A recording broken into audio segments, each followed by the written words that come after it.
Welcome in, guys. Today we got Jim Fox on.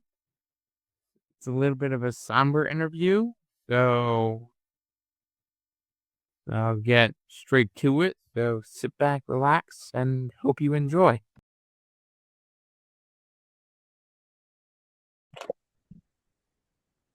Welcome in, guys. Today we have a returning guest, Jim Fox. We're going to be talking about a recap of the LA Kings 2024 to 2025 season. So let's get started. So the first question I have for you is, how well do you think the Kings performed in this season than years prior? Well, I think they exceeded my expectations during the regular season. Uh, bottom line, they ended up tied with the most points ever in franchise history. So, and along with the best home record they've ever had, the best home record in the entire league. So, Mhm. from that standpoint, there was a lot of good things going on in the regular season. I think the growth of Quentin Byfield, the influx of the new players, everyone that was acquired by then GM Rob Blake, seemed to work. Kemper in goal, Edmondson back on the blue line, Fogle up front, Jeannot up front. All four guys really had an impact. And I think the turnaround of Kevin Fiala to become just much more of a reliable player, along with his skill. Uh, Second best goals against average. And with all these numbers, Greg, we're talking about right now, we should be happier than we are right now. But obviously, the playoffs were a different thing. Mhm. I agree. I think the goaltending really progressed a lot from last year, and the players really turned into their turning the Jets on really like towards like the end of the season, which was I think what made us get the home ice advantage in the Right. playoffs. My next question is, how do you think the Coach Jim Hiller, how do you think he did in his first full season with the Kings? Again, we're going to talk about the regular season first. I think an outstanding job during the regular season by Jim Hiller. Again, to keep the same type of defensive structure and the numbers against second best goals against, and still, starting to score more near the end of the regular season. The power play coming on like it did. So much more of a team that the other, opposition teams had to worry about, because I think to a certain extent, before it was more just defense, defense, defense, and no counterattack. I thought the counterattack got better because the power play at the end of the season was better. The penalty kill was strong all season long. Again, if I look at Jim Hiller, again, I look at how he was able to bring in four new players and make sure they fit into the team, uh, oversee the continued growth of Quentin Byfield and how he progressed to the point where you could argue he might have been the number one center by the end of the season. And then again, I think his biggest impact on the team was how he worked with Kevin Fiala and how Kevin, like we talked about, became more reliable, less risky, still producing, still intense, very few undisciplined penalties. And I think Jim Hiller had a lot to do with that. He talked about having some uncomfortable conversations with the Kevin Fiala, and then all credit goes to Kevin for making sure he understands that at this stage of his career, he's 28 years old now. It's time to really buckle up and do what's needed, and he did more than that. I uh, I agree with that. I think the culture was a big thing this year. I think the I think the coach really tried to build a culture off of those hard hits. Like I saw a lot of those harder hits this season, and Yeah, yeah. I saw like a lot of uh, I saw like a lot of momentum carry on into the first round. Yeah, the Kings thought they were going to be more difficult to play against, a little bit rougher, a little bit tougher, and that did go throughout the lineup. Again, when you got to the playoffs, unfortunately, Tanner Jeannot, who probably took the lead in that area, was not available due to injury, and that was one area that the Kings didn't have a lot of experience at, and unfortunately, they missed him into the playoffs.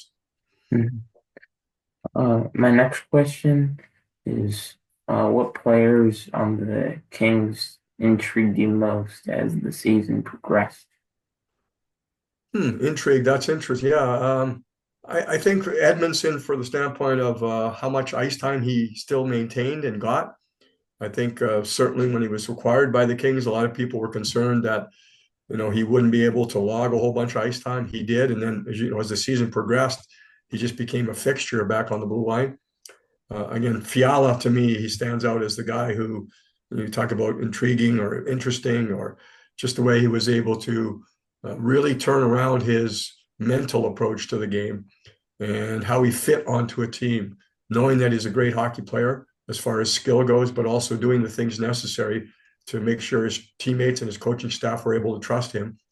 And then Warren Fogle, I think he the consistency was there, and it wasn't a lot of highs, a lot of lows. Just right from the start of the season, right till the end, it seemed like he fit. So that really caught my eye as far as how long he went and being as consistent as he was. I don't know. That's some interesting choices because a couple of those players, as you mentioned, got acquired in the trade deadline, so they really had to adapt in some ways to kind of fit into the LA Kings culture of what they were trying to build. So just like the way they were able to adapt to the Kings culture, I think that caught my eye in the regular season and the Maybe postseason as well.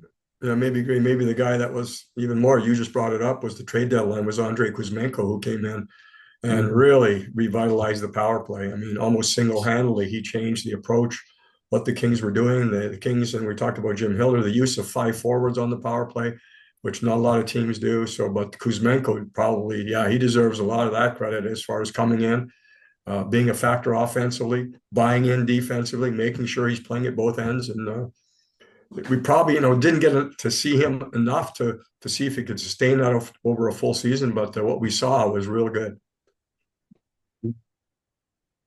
And my next question is, what are your thoughts on Rob Blake moving on, and how do you think this will impact the Kings in free agency and heading into the draft? Well, I think Rob had a lot to do with the success. And I know Rob made some comments publicly about, and I've chatted with Rob. He just pointed out the fact that 4 years in a row they lost to Edmonton. He felt they didn't go over the hump. And, I think general managers and coaches, they ask everyone else to be responsible for what they, you know, achieve out there. And he felt he didn't live up to those. So as far as I'm aware, it was his decision to not come back. And I think that's admirable from Rob to take a look and again hold himself accountable. Mhm. And that's something that, and again, if you were to look at just the last year, again, the acquisitions Rob made, he hit up, he was batting 1,000. I mean, Mhm. everyone he picked up, all the new acquisitions were there. But it's always a hard thing because I've known Rob for a long, long time. I've known him since he came here as a player and joined the Kings. So that's always difficult. But I think again, it's admirable that Rob he saw that he was not he's in charge, and the team did not have the success after 4 years in a row against the same team in the Oilers, and he uh, he went down with the ship. No, and then because of this move that the Kings made, how do you think the culture of the LA Kings will change as a result? Yeah, I'm not sure if that needs to change. I think the players that are there are trustworthy, they're Mhm. reliable, they're competitors. I don't think anyone was upset with the compete level, what was going on, that type of thing. Obviously, very disappointed in the playoffs, and that's the next hump, obviously, that the Kings need to come, get over. But just extremely, extremely disappointing. You always give credit to the opposition. You have to. Edmonton went all the way to the seventh game of the Cup final a year ago. Mhm. Now they're still alive in the second round, taking a 2-0 lead over Vegas as we speak. Um, I think that's the disappointing part was the Kings probably, and most people, including myself, felt they, as far as personnel, had the best team that they've had in quite a while. They put themselves in positions in games and couldn't finish out. It looked like they couldn't handle or balance the going forward versus hanging back. And then when they had leads in the playoffs, they hung back too much and just allowed Edmonton to, just Edmonton's just building that momentum that was tough to stop. The pulling the goaltender situation, the Kings did not defend those well. The coach's challenge on the goaltender interference, critical moment. And then the critical moment came 10 seconds later when Edmonton scored on the power play. So a lot of things to be disappointed about because of what looked like a very good group of players. So again, I don't know if culture needs to change that much. It just needs to get into a situation where they all believe that they were good enough to establish a lead in games, and they should be good enough to close out those games. Yeah, I think that's a good point to bring up there because um, I definitely saw in the playoffs. They weren't really like closing out some of the games, and I think the first game was really a big game in terms of how the Oilers kind of tested the Kings and battled back from the big deficit they had in the first period. So I think that um, that uh, that's like a big um, that's like a big thing in their culture that like to perform well under pressure. Yeah, that's the bottom line right there. That is the bottom line. When the game's on the line, you've got to be able to close it out. And you go back to game 3 and how they lost that with then game 4 and not getting the puck out late by Quentin Byfield. Mhm. Great in sports. There's a saying: "It's not how, it's how many."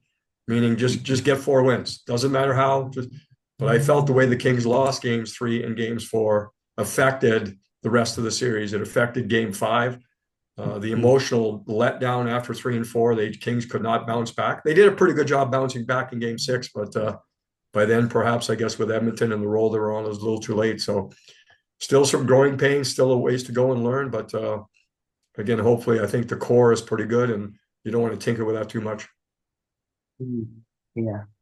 And then what are some key elements or ideas do you want the Kings to bring into next season? Well, first of all, they have to sign some players. Gavrikov is probably Mhm. number one on the list. He's a free agent, Yeah. so he has his choice. There'll be some teams coming after him, so there'll be some bidding wars and negotiating issues that have to take place. Kuzmenko Mhm. is a free agent. Again, we don't know as much about him, but we saw, we loved. Got to sign him. They have some restricted free agents. I think Alex Laferriere has to be re-signed. And then with the cap going up and some cap room, how many free agents can they go out and get, and how many free agents will they be able to sign? You would hope they would be able to sign 2 impact players as far as free agents, along with signing all the guys that we just talked about. Again, you're going to have to juggle some things as far as the numbers and the salary cap, but that's where the Kings feel they're in a window to win right now. And if that's the case, then they have to be able to go out and acquire those players. Mhm. And I think it's good that you bring that up because uh, like a lot of the pieces you just brought up are reliable pieces for the Kings. Like Gavrikov, he's a good defenseman. I actually met him one time Oh, okay. after he got traded to the Kings from Columbus. So that was a Nice. pretty nice moment for me. Yeah, Uh, he's a good guy. He's a type of guy that he has a lot of personality.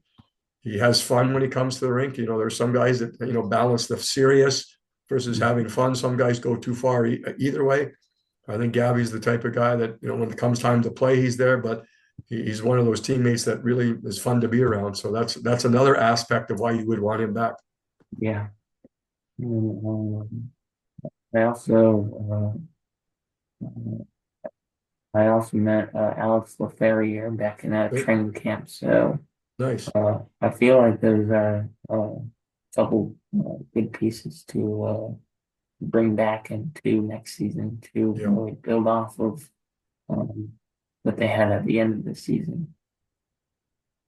thank you for your time, Jim Fox, and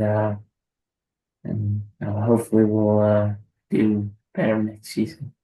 Yeah, great. Thank you. Thanks for having me all season long, and we'll talk to you next year. And then hopefully in the playoffs, we'll have a lot more fun to talk about. Mhm. Thank you. Thanks. Thank you guys so much for watching this interview today. If you guys enjoy this interview, make sure you drop a like, consider subscribing, and see you guys next time.